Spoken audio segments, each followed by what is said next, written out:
Now acyl halide and anhydride में से lastly हम देखते हैं फ्रॉम दी एस्टर। तो एस्टर में से भी हमें मिलेगा, एस्टर में से। ओके, सो एस्टर में से हमें मिल रहा है तो कैसे मिलेगा? देखो एस्टर मतलब क्या, RCOOR एस्टर है हमारा। तो ओके, सो ROR हमारा क्या है? ईथर। RCOOR क्या है हमारा? एस्टर। ओके, तो एस्टर में से बनाते हैं। Acidic hydrolysis of ester gives acidic hydrolysis, मतलब वापस वही क्या, एसिड और वाटर। ओके, तो acidic hydrolysis of ester gives directly carboxylic acids, directly ही मिलेगा तुम्हें। While basic hydrolysis gives carboxylate, तो पानी और एसिड लिया तो डायरेक्टली कार्बोक्सिलिक एसिड मिल जाएगा। लेकिन बेस और पानी लिया तो तुम्हें कार्बोक्सिलेट आयन मिलेगा। मतलब बेस जो लिया होगा तुमने NaOH लिया हुआ तो तुम्हें कार्बोक्सिलिक आयन मिलेगा, मतलब से CH3COO Na ऐसा मिलेगा। उसमें से भी तुम Na निकाल दोगे तो मिलेगा CH3COO-, तो वो कार्बोक्सिलेट हो गया ना। उसका फिर वापस एसिडिफिकेशन करोगे, मतलब H ऐड करोगे तो वो बन गया कार्बोक्सिलिक एसिड। तो वही चीज है, देखो which on acidification gives corresponding carboxylic acid. Acidification तो करना पड़ेगा ना, कार्बोक्सिलेट है तो H नहीं है ना उसके पास, तो एसिडिफिकेशन करोगे तो H आ जाएगी, सिंपल है। तो इथाइल बेंजोएट लिया हुआ है, देखो ये ethyl benzoate. Okay, COO group लगा हुआ है बेंजीन पे, तो बेंजोएट और इथाइल, तो इथाइल बेंजोएट। देन उसका डायरेक्ट, अभी देखो हमने क्या बोला, अगर एसिडिक वाटर लिया हुआ है तुमने तो डायरेक्टली कार्बोक्सिलिक एसिड मिलेगा। तो ये H3O+ क्या शो कर रहा है? एसिडिक, तो डायरेक्टली तुम्हें बेंजोइक एसिड मिल गया। और C2H5 है वो OH मिल गया तुम्हें, जैसे अभी निकाला था एनहाइड्राइड में से, वैसे एक अल्कोहल भी मिल रहा है। देन नेक्स्ट इथाइल ब्यूटेनोएट, तो देखो वापस 1 2 3 और 4 COO ग्रुप, तो ब्यूटेनोएट। जैसे C6H5 के साथ COO था तो बेंजोनोएट बोलते थे, तो वैसे ही 4 के साथ है तो ब्यूटेनोएट। ये बेंजोएट था और ये ब्यूटेनोएट है। बाकी जो हो अल्काइल ग्रुप लिख लो, तो ये इथाइल है तो इथाइल ब्यूटेनोएट, यहाँ भी इथाइल था तो इथाइल बेंजोएट, सिंपल है। वो ले लिया, लेकिन अब यहाँ पर तुम एसिडिक मीडियम नहीं ले रहे हो, तुम NaOH ले रहे हो, तो तुम्हें क्या मिलेगा? कार्बोक्सिलेट आयन मिलेगा। फिर उसका एसिडिफिकेशन करोगे, H+ ऐड करोगे तब मिलेगा। 2 स्टेप में हो गई प्रोसेस। तो यहाँ पर से क्या मिला? देखो COO Na मिला ना, NaOH लिया था तो यहाँ पे COO Na मिला। KOH लिया होता तो K मिलता, सोडियम सॉल्ट मिला है, पोटेशियम सॉल्ट मिलता, वो मिला। अब उसका एसिडिफिकेशन करेंगे, देखो ये तो C2H5OH वो तो अलग ही हो गया है जैसे यहाँ हुआ था, लेकिन ये जो आयन सॉल्ट मिला है हमें, उसका फिर से किया तो हमें मिल गया ब्यूटेनोइक एसिड, सिंपल, डन। तो यहाँ सारी प्रोसेस हमारी इजी था, राइट? इसमें भी ओके। तो यहाँ सारी प्रोसेस हमारी कंप्लीट होती है, प्रिपरेशन ऑफ कार्बोक्सिलिक एसिड। तो फिर से एक बार क्विक रिवीजन, 6 की 6 मेथड। पहली मेथड हमने देखी oxidation of alcohol and aldehydes, okay, then we have done the say from the alkyl benzene में से डायरेक्टली बेंजोइक एसिड मिलता है। ओके, सिर्फ उसमें याद रखना है टर्शरी अल्काइल का नहीं होगा। ओके, टर्शरी अल्काइल बेंजीन का नहीं होगा। ओके, सो 2 देखी, फिर आज तीसरे से तो आज ही देखी। ओके, क्या नाइट्राइल्स में से बनाया हमने, नाइट्राइल्स में से बनाया एमाइड, और एमाइड में से बनाया हमने कार्बोक्सिलिक एसिड। अच्छा, फिर नेक्स्ट ग्रिग्नार्ड रिएजेंट्स में से बनाया, तो ग्रिग्नार्ड रिएजेंट्स में से भी पहले इंटरमीडिएट बना और फिर कार्बोक्सिलिक एसिड बना। फिर हमने पॉइंट की भी बात की कि नाइट्राइल हो या ग्रिग्नार्ड रिएजेंट हो, दोनों के दोनों अल्काइल हैलाइड में से बनाए जाते हैं।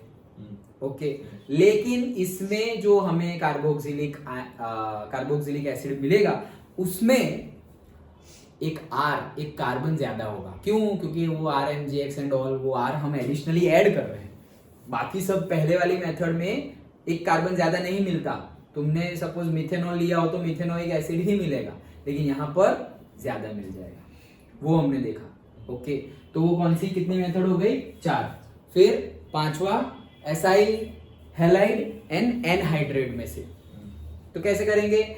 एसाइल हैलाइड है, पहले तो हाइड्रोलिसिस कर लो एक मेथड, और दूसरी मेथड में से बेसिक एक्वियस बेसिक मीडियम ले लो।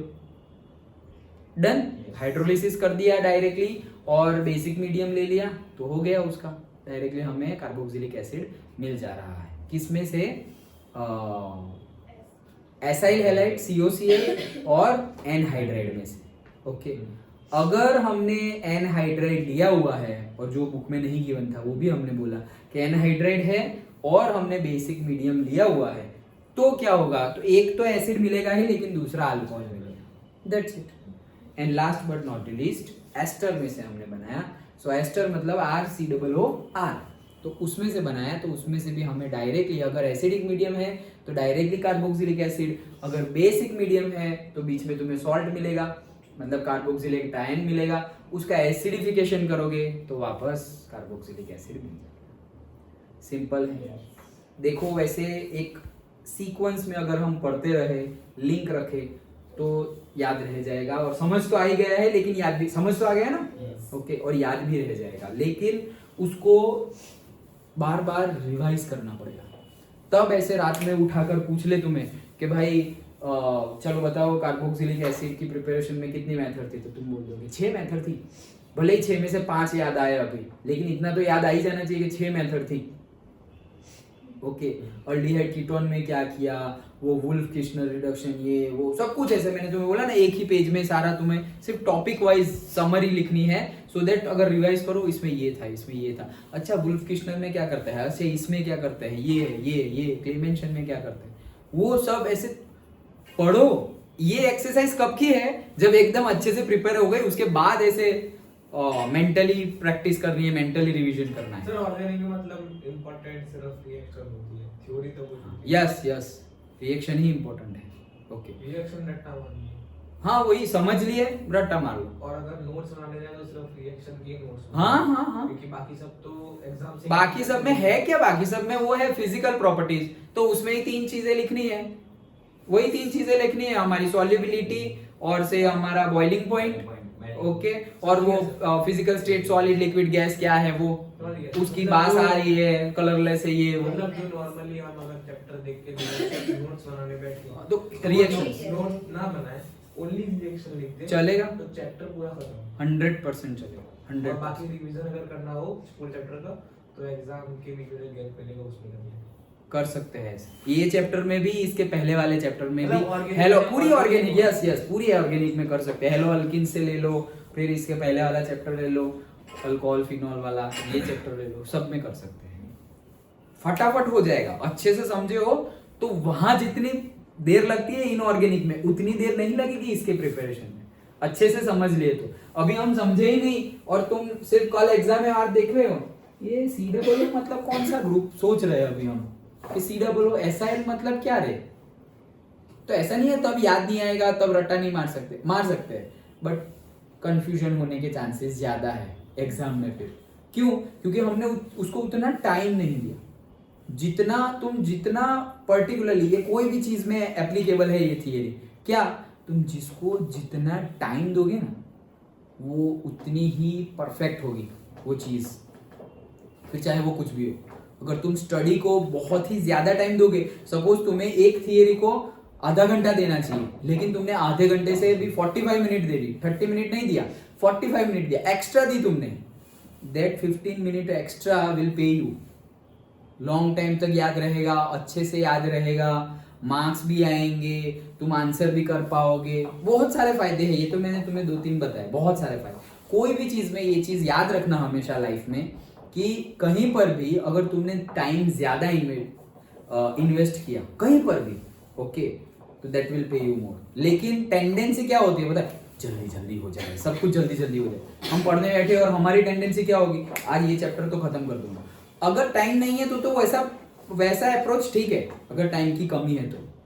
जब टाइम हो तब तुम अगर ऐसा कि भाई मेरे पास 2 दिन है, 1 दिन में मैं खत्म कर दूं और 1 दिन घूमूंगा आराम से, not applicable, not acceptable. Okay, time है तो उसका फुल यूज करो, अच्छे से इन्वेस्ट करो। मैंने बोला ना कोई भी चीज में ये थियरी और से ये कंसेप्ट एप्लीकेबल है, ये मैं अपने एक्सपीरियंस से बोल रहा हूँ, कहीं पे पढ़ा नहीं है। ओके, बंद हो गया, अच्छा हाँ बस अभी हाँ ये हो गया ना हमारा। हाँ, तो कोई भी चीज में ये एप्लीकेबल है, वो याद रखना। कोई भी चीज में, पैसे भी क्यों ना हो, पैसे तुम इन्वेस्ट कर रहे हो तो भाई थोड़ा ही इन्वेस्ट किया अभी 2-3 महीने और सोचा कि ओह इतने पैसे हो जाए, ऐसे नहीं होंगे उतने, लेकिन फिर तुम उसका कंपाउंडिंग देखोगे, बहुत सालों तक करोगे तुम, क्या 100 रुपए इन्वेस्ट कर रहा था मैं तो हर महीने, इतने लैक हो गए, हो सकते हैं, लेकिन वो कंटिन्यूअस होना चाहिए। कोई भी चीज टाइम ज्यादा दोगे तो तुम कुछ लर्न कर रहे हो, स्विमिंग कर रहे हो, गिटार, ये वो कुछ भी, कोई भी नई स्किल लर्न कर रहे हो, टाइम ज्यादा इन्वेस्ट किया, मास्टर कर जाओगे तुम। सोचो ना, एक पेंटिंग बनानी है, मैं तुम्हें पेंटिंग बनाने के लिए दूं और मैं बोल दूं कि तुम्हारे पास 5 मिनट है, पेंटिंग बना दो, और फिर तुमने बना दी। मैंने बोला अच्छा, अब घर जाओ, 2 घंटे स्पेंड करना और फिर ये पेंटिंग बना के आओ। ऑब्वियसली डिफरेंस हमारे सामने होगा, 2 घंटे वाली अच्छी ही होगी ऑब्वियसली।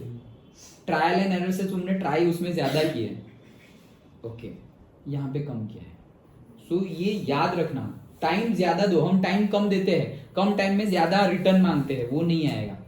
ओके, वो आ भी गया तो कंटिन्यूअसली नहीं आएगा। जैसे हमने कुछ भी नहीं पढ़ा, एक एग्जाम में हमने कुछ भी नहीं पढ़ा और अगले दिन पढ़ के गए और एग्जाम में टॉप मार दिया, ऐसा नहीं, इम्पॉसिबल है। हो सकता है, हर बार करना इम्पॉसिबल है हर बार ऐसा करना इम्पॉसिबल है, नहीं तो हो सकता है ना, तुम कुछ भी ना पढ़ो, अगले दिन पढ़ा और टॉप मार दिया, पास होने की बात नहीं कर रहा हूं, टॉप मार दिया, हो सकता है वैसा, बट हर बार next to impossible. Okay, so that is the thing.